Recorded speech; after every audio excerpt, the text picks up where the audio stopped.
إن الحمد لله نحمده ونستعينه ونستغفره ونعوذ بالله من شرور أنفسنا وسيئات أعمالنا من يهده الله فلا مضل له ومن يضلل فلا هادي له وأشهد أن لا إله إلا الله وحده لا شريك له وأشهد أن محمدا عبده ورسوله. أعوذ بالله من الشيطان الرجيم. أأمنتم من في السماء أن يخسف بكم الأرض فإذا هي تمور. أأمنتم،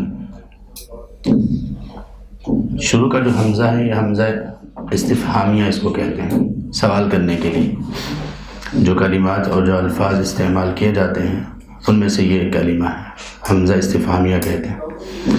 امنتم، امن سے نکلا ہے اور اس کا معنی اطمینان۔ مومن کو مومن بھی اس لیے کہتے ہیں کہ وہ خود بھی مطمئن ہوتا ہے اور لوگ بھی اس سے اطمینان اور امن محسوس کرتے ہیں۔ امنتم، کیا تم امن میں آگے ہو، بے خوف ہو گئے ہو، مطمئن ہو گئے ہو، من فی السماء، اس ذات سے جو آسمانوں میں ہے۔ سما بلندی کو بھی کہتے ہیں اور آسمانوں کا نام بھی ہے، یعنی اسپیسیفک یہ نام بھی ہے اور ہر بلند چیز کو بھی سما کہہ دیتے ہیں۔ سین میم واو مادہ، اس پر پہلے بات ہو چکی۔ ان یخسف بکم الارض، یہ کہ وہ تمہیں دھنسا دے زمین میں۔ یخسف، خا سین فا اس کا مادہ ہے اور اس کا معنی ہوتا ہے کسی چیز کا دھنسنا یا گہرائی میں جا کر چھپ جانا۔ تو دھنسنے میں بھی یہی کسی چیز کو زمین میں دفن کر دینا، دھنسا دینا، ایک تو وہ نظروں سے اوجھل ہو جاتی ہے اور دوسرا وہ گہرائی میں جا رہی ہوتی ہے۔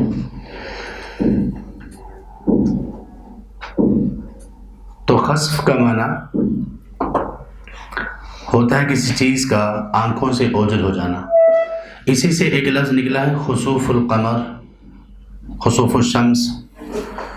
اس کا معنی ہوتا ہے کہ چاند گرہن ہونا، چاند گرہن۔ تو چاند گرہن کو کیوں اس لفظ سے کیوں تعبیر کیا جاتا ہے؟ کیونکہ چھپ جاتا ہے، تو اس کے چھپنے کی وجہ سے اس کو خسوف کہہ دیا جاتا ہے۔ فَإِذَا هِيَ تَمُورُ، تو اچانک وہ گھومنے لگے یا حرکت کرنے لگے۔ میم واو را، اس کا معنی ہوتا ہے کسی چیز کا بار بار مضطرب ہونا، حرکت کرنا، بار بار آنا، متردد ہونا۔ تو تمور میں چونکہ حرکت پائی جاتی ہے، اس لیے المور کہتے ہیں موج کو۔ سمندر میں، دریا میں جو موج ہوتی ہے، جو لہریں ہوتی ہیں، ویوز ہوتی ہیں، ان کو بھی مور کہا جاتا ہے کیونکہ وہ بھی بار بار آ رہی ہوتی ہیں، حرکت بھی ان میں ہوتی ہے۔ ام امنتم من فی السماء، یا تم کیا امن میں آگے ہو یا بے خوف ہو گئے ہو اس سے جو آسمانوں میں ہے۔ ان یرسل علیکم حاصبا، یہ کہ وہ بھیجے تم پر شدید سخت آندھی۔ فستعلمون کیف نذیر، سو عن قریب تم جان لو گے کہ کیسے تھے میری طرف سے ڈرانے والے لوگ۔ یرسل، را سین لام، اس کا ایک معنی ہوتا ہے کسی چیز میں موجود رکاوٹ کو دور کرنا، ایک اس کا معنی ہوتا ہے کہ نرمی سے چلنا۔ تو رکاوٹ دور کرنا، نرمی سے چلنا، تاکہ جو چیز چل رہی ہے وہ اپنے مقام تک پہنچ جائے۔ اسی سے لفظ نکلا رسالہ۔ عربی زبان میں رسالہ میسج کو کہتے ہیں کہ وہ اپنی جگہ پر پہنچ جاتا ہے۔ رسول بھی اسی لیے کہا جاتا ہے رسول کو کہ وہ بھیجا ہوا ہوتا ہے۔ رسول اصل میں اس کا معنی ہوتا ہے بمعنی مرسل، بھیجا ہوا۔ تو ارسل یرسل کا معنی رکاوٹ دور کرنا۔ جب رکاوٹ دور ہو جائے تو آدمی کو آنے جانے میں آسانی ہوتی ہے، تو اس سے یہ اس میں معنی پیدا ہو گیا کسی چیز کو بھیجنا۔ تو جو چیز بھیجی جائے اور وہ بغیر رکاوٹ کے آگے تک پہنچ جائے، اس کے لیے یہ لفظ بولا جاتا ہے۔ حاصبہ، ہا صاد اور با، اس کا معنی ہوتا ہے اصل میں کنکریوں کو حصبہ کہتے ہیں عربی زبان میں، کنکری۔ تو حاصب کہتے ہیں ایسی ہوا کو جس میں کنکریاں ہوں، یعنی اتنی شدید ہوا کہ جو اپنے ساتھ صرف ہوا ہی نہ ہو، اپنے ساتھ دوسری چیزوں کو بھی اٹھا لے۔ اسی طرح حسب کا ایک معنی ایندھن بھی ہوتا ہے، ایندھن، فیول۔ سورۃ الانبیاء میں ہے، سورۃ الانبیاء میں ہی اللہ فرماتے ہیں انکم وما تعبدون من دون اللہ حصب جہنم، بے شک تم لوگ اور جس کی تم عبادت کرتے ہو وہ جہنم کا ایندھن ہے۔ تو اس کو حسب کو ایندھن کیوں کہا جاتا ہے؟ اس لیے کہا جاتا ہے کہ اس میں وہ ایک زمین سے پیدا ہونے والی کسی چیز کو، لکڑیاں وغیرہ، ان کو جلا کر آگ جلائی جاتی ہے، ان کو جلانے کے ساتھ یہ فیول کے طور پر استعمال ہو رہی ہوتی، تو اس لیے ان کو کہا جاتا ہے کہ یہ حسب ہے۔ تو حسب کے معنی میں یہ بھی آ گیا کنکریاں وغیرہ، اور دوسری چیز یہ کہ اس کے معنی میں کوئی شدت کی بات آتی ہے۔ حسب جب فیول کو کہا جاتا ہے تو اس کا مطلب ہے کہ وہ فیول ایسی چیز ہوتی ہے، ایندھن ایسی چیز ہوتی ہے جس سے آگ بھڑکتی ہے۔ تو حاسب کے معنوں میں شدت آتی ہے، سختی آتی ہے، اس لیے اس ہوا کو جو بڑی ہی شدت کی ہو اور اس میں ساتھ ساتھ گرد و غبار کی کثرت ہو، اور اس کے ساتھ ساتھ اس میں کنکریاں وغیرہ، پتھر وغیرہ بھی اڑ کے آ رہے ہوں، اس کو حاسب کہتے ہیں۔ اس چیز کو حاسب کہا جاتا ہے۔ تیز ہوا جس میں جکڑ ہو، اردو میں کہنا نا جکڑ چل رہے ہیں، یعنی ایسی ہوا جو ہر چیز کو اپنے اندر سمو کر لے جائے۔ فَسَتَعْلَمُونَ كَيْفَ نَذِيرٌ، تو ان قریب تم جان لو گے کیسے ہیں میرے ڈرانے والا، یا میری طرف سے جو ڈرانے کے لیے بھیجا گیا وہ اور اس کا ڈرانا کیسا تھا۔ وَلَقَدْ كَذَّبَ الَّذِينَ مِن قَبْلِهِمْ، اور یقیناً بلا شبہ، لام بھی، یہ جو لام ہے وَلَقَدْ میں، یہ بھی تاکید کے لیے ہے اور قد بھی تاکید کے لیے ہے۔ تاکید کا معنی ہوتا ہے بات میں زور پیدا کرنا، تو اس کا معنی عام طور پر کیا جاتا تھا پہلے البتہ تحقیق۔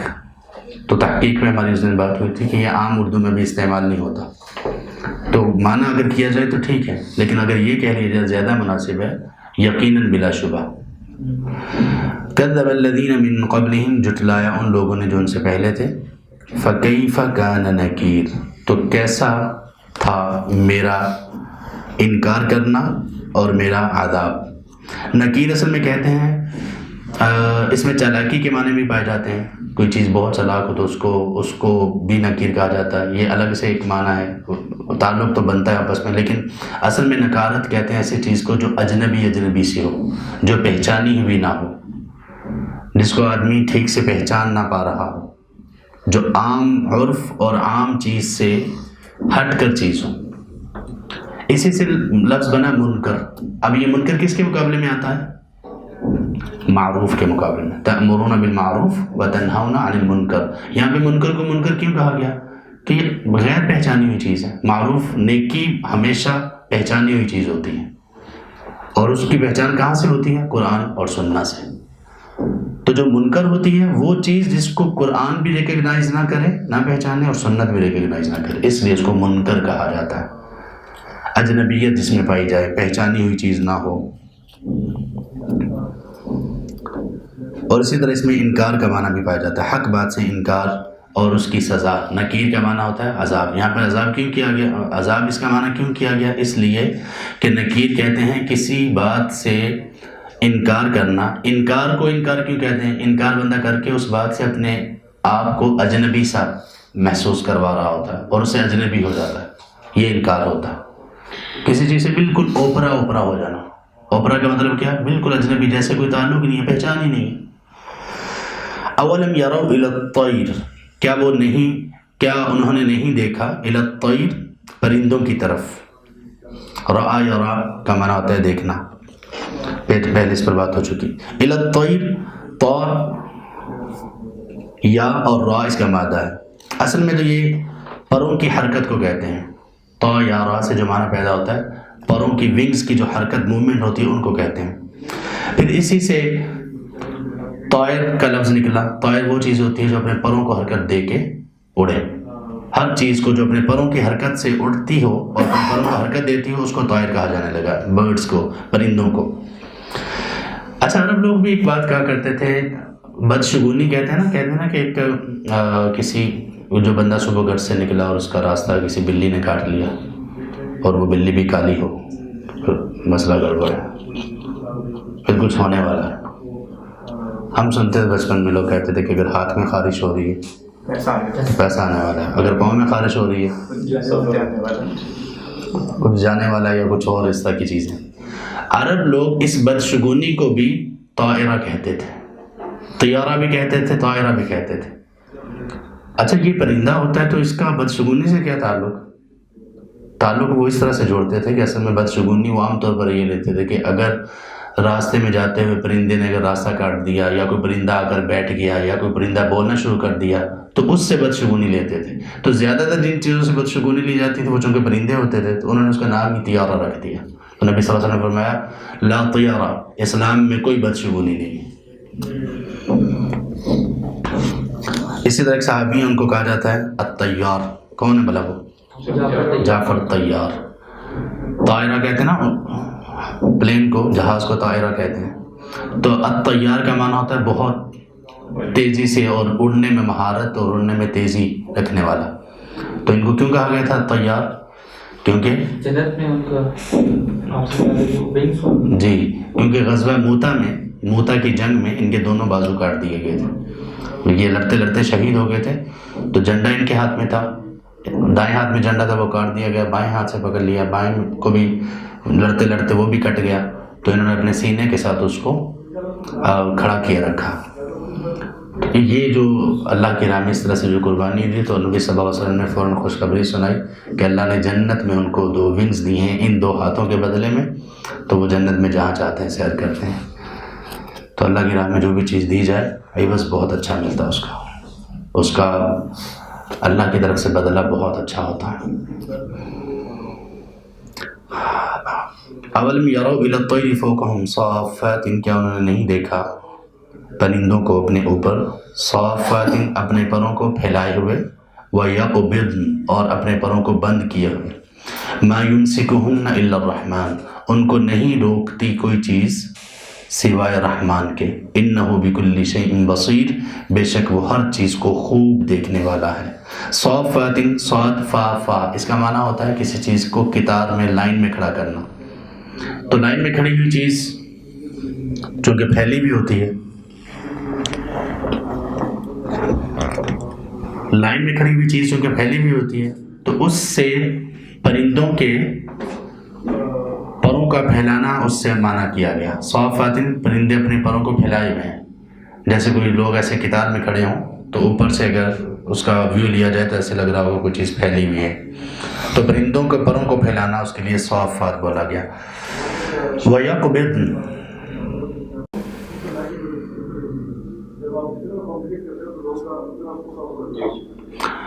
وَيَقْبِضْنَ اور پروں کو بند کرنے والے. قاف با ضاد، اس کا 2 معنی ہوتے ہیں. ایک معنی ہوتا ہے سکیڑنا، سکیڑ لینا کسی چیز کو، اور دوسرا معنی ہوتا ہے کسی چیز کو تنگ کر دینا یا کسی چیز کو اختیار کرنا بھی اس کا معنی ہوتا ہے. کسی چیز کو نیچے سے پکڑنا، کسی کی بنیاد سے پکڑنا، یہ اور سکیڑنا دونوں معنی اس کے ہوتے ہیں. قرآن میں دونوں معنی میں یہ استعمال ہوا ہے.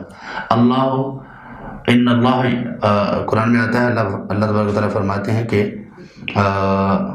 قبضناہ الینا قبضا یسیرا، ہم نے ان کو اپنی طرف سکیڑ لیا، بلا لیا، لے لیا ان کو. اسی طرح مقبوضہ اردو میں بھی استعمال ہوتا ہے. مقبوضہ کس چیز کو کہتے ہیں؟ جس پر قبضہ کیا گیا ہو، جس کو پکڑ لیا گیا. تو قبضہ میں یہ چیز آتی ہے. اس طرح مٹھی کو قبضہ کہتے ہیں اردو عربی میں، مٹھی کو قبضہ کہتے ہیں. تو اس میں ایک معنی ہوتا ہے سکیڑنا اور ایک معنی ہوتا ہے اس کا کسی چیز کو اس کی بنیاد سے پکڑنا. ما یمسکہن الا الرحمن، ان کو نہیں پکڑنے والی کوئی چیز سوائے رحمان کے. میم سین اور کاف، اس کا معنی ہوتا ہے اصل میں یہ کھال کو کہتے ہیں، مسک کھال کو بھی کہا جاتا ہے. وہ کھال کو اس لیے جو کھال اتاری ہوئی ہو اس کو نہیں کہا جاتا، بلکہ اس کو کہا جاتا ہے جس کھال میں ہڈیاں وغیرہ بھی ہوں، یعنی جو جسم پر ہوتی ہے کسی جانور کے، اس کو بھی مسک کہا جاتا ہے کیونکہ اس نے ہڈیوں کو روک رکھا ہوتا ہے. تو میم سین کاف کا اصل معنی ہوتا ہے کسی چیز کو روکنا. امساک اس کے مقابلے میں آتا ہے کسی چیز کو روک کے رکھنا. اللہ تعالیٰ نے یہ سورۃ النساء میں امساک کا لفظ طلاق کے مقابلے میں بھی بولا ہے، تسریح کے مقابلے میں. تسریح کا معنی ہوتا ہے خواتین کو رخصت کر دینا، امساک کا معنی ہوتا ہے ان کو روک کے رکھنا. تو یہاں پہ نکاح کے معنی میں ہے. اسی طرح مسک اور مشک دونوں کا ایک ہی معنی ہے، خوشبو کو بھی کہتے ہیں. ان کو نہیں کوئی چیز روکنے والی سوائے رحمان کے، انہ بکل شیء بصیر، بے شک وہ ہر چیز کو خوب دیکھنے والا ہے. امن ھذا الذی ھو جند لکم، امن ھذا سو کون ہے وہ، الذی ھو جند لکم جو کہ لشکر بن جائے تمہارے لیے، ینصرکم ایسا لشکر بن جائے کہ تمہاری مدد کرے، من دون الرحمن رحمان کے مقابلے میں. ان الکافرون الا فی غرور، کافر تو محض دھوکے میں ہے. امن ھذا الذی، امن من کا یہ سوالیہ استفہامیہ، اور اس کا سوال تب کیا جاتا ہے جب کسی جاندار چیز کے بارے میں پوچھنا ہو. جیسے کہ کسی سے پوچھنا ہو کہ یہ کون ہے تو ہم کیا کہیں گے، من ھذا. اگر بے جان چیز ہے تو اس کے بارے میں کیا آتا ہے، ما ھذا. تو کبھی کبھی مذاق کرتے ہوئے بھی جاندار چیزوں کے بارے میں بھی کہہ دیا جاتا ہے ما ھذا، یہ کیا رکھا ہوا ہے، یہ کیا بیٹھا ہوا ہے. تو امن ھذا الذی ھو جند لکم، وہ کون ہے جو تمہارے لیے لشکر بن جائے گا. جند کا معنی ہوتا ہے سخت زمین کو کہتے ہیں، سخت زمین کو بھی کہتے ہیں، اور لوگوں کے لشکر کو بھی کہتے ہیں، لوگوں کے گروہ کو بھی کہتے ہیں. گروہ کو اس لیے کہتے ہیں کہ وہ جب زیادہ لوگ ملیں گے تو ان میں سختی آ جائے گی، ان میں قوت بڑھ جائے گی، شدت بڑھ جائے گی، اس لیے ان کو جند کہا جانے لگا. کون ہے تمہارے پاس جو کہ تمہارے لیے ایک لشکر بنے گا، ایک قوت بنیں گے، ینصرکم اور تمہاری وہ مدد کریں گے اللہ کے علاوہ. نصر کا معنی ہوتا ہے سرسبز و شاداب ہونا، نون صاد را کا معنی ہوتا ہے سرسبز و شاداب ہونا. تو نصر کو مدد اس لیے کہتے ہیں کہ جب وہ آتی ہے تو آدمی سرسبز و شاداب ہو جاتا ہے، بہت زیادہ خوش ہو جاتا ہے. دون کا معنی ہوتا ہے کسی چیز کے اوٹ میں ہونا، کسی چیز کے مقابلے میں ہونا، کسی چیز کے علاوہ ہونا، کسی چیز کے آگے یا پیچھے ہونا. تمام معنی اس کے پائے جاتے ہیں. یہاں پہ ہے اللہ کے مقابلے میں تمہاری کون مدد کرے گا. ان الکافرون الا فی غرور، کافر صرف دھوکے میں ہیں. اچھا، اس طرح کے جو جملے ہوتے ہیں ان الکافرون الا فی غرور، لا الہ الا اللہ، ان کا ترجمہ دو طرح سے کیا جاتا ہے. ایک معنی یہ ہوتا ہے نہیں ہے کافر مگر دھوکے میں. اردو میں جب ہم اس کے ترجمہ کرتے ہیں معانی کا تو ایک یہ ہے نہیں ہے کافر مگر دھوکے میں. تو یہ بات کی سمجھ لوگوں کو نہیں آتی، تو وہ اس کا ترجمہ یوں سمجھ رہتے ہیں نہیں ہے یہ بات مگر تھوڑی سی شک میں، کو سمجھ نہیں آئی. تو اس لیے اس کا اصل میں اس کا یہ جو پیٹرن ہے قرآن کا اور عربی زبان کا، جب وہ کسی چیز کی نفی کر کے پھر اس کا اس بات کرے، کسی چیز کو پہلے ڈینائی کیا جائے اور اس کے بعد پھر اس کا اس بات اس کو مانا جائے، اس کو کہتے ہیں اس چیز میں تخصیص پیدا کرنا. تو اس کا معنی ہم کیسے کر سکتے ہیں، ان الکافرون الا فی غرور، کافر تو محض دھوکے میں ہے، صرف دھوکے میں ہے. لا الہ الا اللہ، عبادت کے لائق تو صرف اللہ ہے. تو یہ آسان ہو جاتا ہے ترجمہ. امن ھذا الذی یرزقکم ان امسک رزقہ، سو کون ہے وہ ذات جو تمہیں رزق دے، ان امسک رزقہ اگر اللہ نے تمہارا رزق روک لیا. رزق ہم نے بات کی تھی ہر وہ نفع مند چیز. بل لجوا فی عتو و نفور، بلکہ وہ لوگ اصرار کر رہے ہیں، فی عتو سرکشی میں، و نفور اور نفرت میں اور دوڑنے میں اور نفرت میں، قرآن سے بھاگنے میں اصرار کر رہے ہیں. لجو کا معنی اصل میں ہوتا ہے گہرائی کا معنی اس میں پایا جاتا ہے. بحر اللجاج کہا جاتا ہے گہرے پانیوں والا دریا جس کا پانی بہت زیادہ گہرا ہو. اسی طرح لجو میں ایک اس کا معنی ہوتا ہے کوئی بہت زیادہ جھگڑنے والا بندہ نا، اس کو بھی لجاج کہتے ہیں، کیونکہ وہ بہت ہی چیزوں کی ڈیپ میں جانے کی کوشش کر رہا ہوتا ہے. تو جھگڑے میں کسی ایک بات کو بار بار ریپیٹ کر کے اس کی گہرائی میں جانے کی کوشش کر رہا ہوتا ہے، اس لیے اس کے بارے میں کہا جاتا ہے کہ اللجاج بہت زیادہ جھگڑا کرنے والا. عربی میں کہا جاتا ہے لج فی الامر، اس نے ایک معاملے میں لج اختیار کی، یعنی بہت زیادہ ضد اور بہت زیادہ گہرائی میں جانے کی کوشش کی. اچھے معنی میں نہیں آتا. تو اسی طرح اس کا معنی بار بار پلٹنے کا بھی آتا ہے. بار بار پلٹنا اور گہرائی کا کیا مطلب ہے، کوئی بندہ کسی چیز میں بار بار تکرار کرتا ہے تو اس کی گہرائی پر تب جا کر پہنچتا ہے، بار بار غور و فکر کرنا، بار بار تدبر کرنا. تو یہاں پر اس کا معنی ہے اصرار کرنے والے، بلکہ وہ لوگ اصرار کر رہے ہیں، ضد کر رہے ہیں، کس میں، عتو میں. عتو کہتے ہیں سرکشی کو. اصل میں عین تا واو کا معنی ہوتا ہے کسی چیز کا حد سے گزر جانا. اللہ تعالیٰ نے سورۃ الحاقہ میں کہا انا ارسلنا علیہم ریحا صرصرا فی، ہم نے ان لوگوں پر ایسی ہوا بھیجی جو سرسر والی تھی، اور اس کی صفت ایک یہ بھی بیان کی عاتیہ، عاتیہ کا مطلب بہت زیادہ حد سے، اتنی شدید تھی کہ حد سے زیادہ تیز، حد سے زیادہ شدید، تو کسی چیز کا حد سے بڑھ جانا۔ قرآن میں اسی طرح آتا ہے وَعَاتَوْا عُتُوًّا كَبِيرًا، ان لوگوں نے سرکشی کی، حد سے بڑھے اور حد سے بڑھنے کی انتہا کر دی۔ تو آئندہ واو میں یہ معنی پایا جاتا ہے، اس لیے اس کا معنی سرکشی ہم نے کیا، حد سے بڑھ گئے۔ نفور نون فا را، اس کا معنی ہوتا ہے بے قرار ہونا، اور بے قرار ہونے کی وجہ سے جگہ بدلنا، اصل اس کا معنی یہ ہوتا ہے۔ تو نفور کا ایک معنی ہوتا ہے بھاگنا، نفرت جس کو ہم کہتے ہیں نا، نفرت میں اس لیے ہوتی ہے نا، بندہ جس سے نفرت کرتا ہے اس سے بھاگتا ہے، تو اصل میں اس میں بھاگنے کا معنی پایا جاتا ہے۔ اور اسی طرح لشکر کو بھی نفر کہہ دیتے ہیں، نفری یا نفر اس کو بھی کہہ دیتے ہیں۔ بہت سارے لوگ جمع ہوتے ہیں تو وہ کسی بھی اعتبار سے کسی بھی چیز کے اوپر غلبہ اور بھاگنے دوڑنے کے اعتبار سے وہ مستعد ہوتے ہیں، تو اس کو لشکر کہہ دیا جاتا ہے نفر کے اعتبار سے۔ تو نفور کا معنی ہوتا ہے بھاگنا، دوڑنا، نفرت کرنا۔ افمن یمشی مکبا علی وجہہ، کیا تو وہ شخص جو چلتا ہے مکبن الٹا ہو کر، منہ کے بل، علی وجہہ اپنے چہرے پر، اہدا کیا وہ زیادہ ہدایت یافتہ ہے، امن یا کہ وہ شخص یمشی سویہ جو چلتا ہے سیدھا سیدھا، علی صراط مستقیم سیدھی راہ پر۔ یمشی، مشا یمشی کا معنی ہوتا ہے کسی چیز کا ایک جگہ سے دوسری جگہ منتقل ہونا، لیکن اس میں ارادہ پایا جاتا ہے، ارادے کے ساتھ جو موومنٹ ہوتی ہے اس کو مشی کہتے ہیں۔ اسی طرح چلنے پھرنے والے جو جانور ہوتے ہیں ان کو بھی المواشی کہا جاتا ہے، اردو میں اسی سے مویشی نکلا۔ ایک لفظ قرآن میں استعمال ہوا ہے، سورہ القلم میں ہم پڑھیں گے مشاء بنمیم، اس کا معنی ہوتا ہے ادھر ادھر کی باتیں چھوڑنے والا، ادھر ادھر کی باتیں، بس چلتی چلتی باتیں، چلتی اڑتی پھرتی باتیں چھوڑنے والا۔ مکبن، کاف با با، اس کا معنی ہوتا ہے منہ کے بل، الٹا ہو جانا۔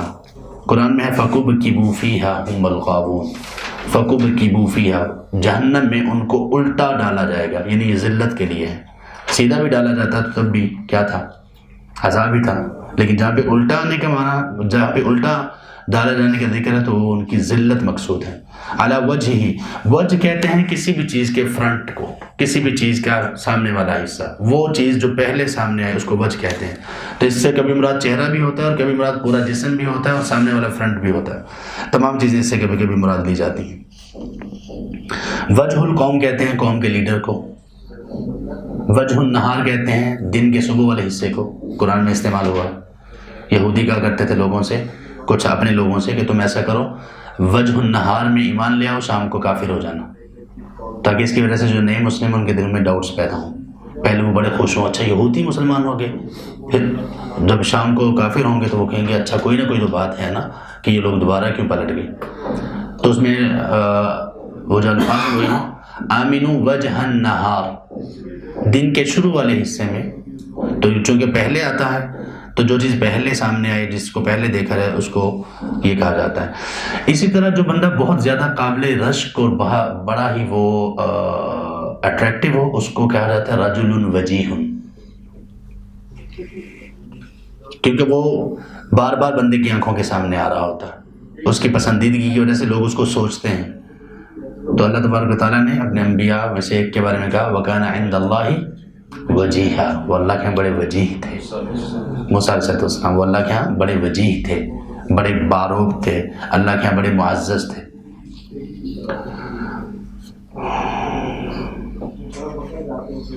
سویًا، سویًا سین واو یا، اس کا معنی ہوتا ہے کسی چیز کا برابر ہونا، معتدل ہونا، کسی چیز کو بالکل برابر کر دینا۔